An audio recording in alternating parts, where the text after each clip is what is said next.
All right, Shani, it would be remiss of us to discuss the year in gaming that has been without discussing the Japanese influence. Let's be honest.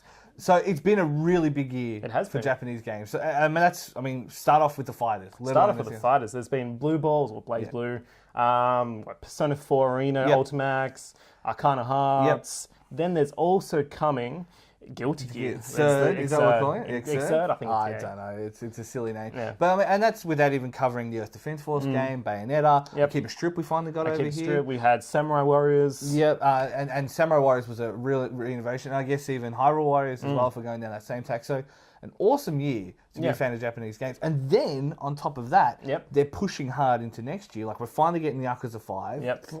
Finally getting Yakuza 5. Getting also Final Fantasy Type 0. No. Type 0. No. We are getting Type 0. We are getting You've Type got 0. to be realistic in these things when you expect a Final Fantasy game. It's a watched kettle doesn't boil. We are getting Type 0. And a hyped Final Fantasy game doesn't exist. We are getting Type 0. Okay, whatever you reckon. All right, we should also cover some anime while we're doing that as well. It's been a pretty cool year for anime. Tokyo Ghoul, Makaku City. There's been some great series. But what would you reckon is your pick? Like, what's been the trend, the thing that's really stood out? I think the big trend this year has been like the comedies. Yep. Like, I've really enjoyed the comedies. Like, there's been Sabakebu was really surprisingly good.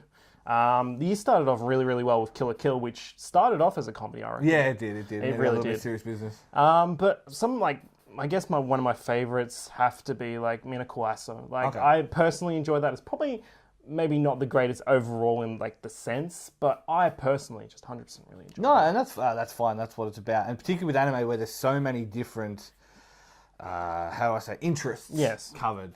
To me, I've got to say Tokyo Ghoul. I watched a fair bit of stuff this year. I did catch up on a little bit. I read a fair bit of manga. But Tokyo Ghoul, both the manga and the anime impressed me. I think the art style translated really well. I really liked the simple story. Like it wasn't stretching the boundaries of stuff that we've already covered.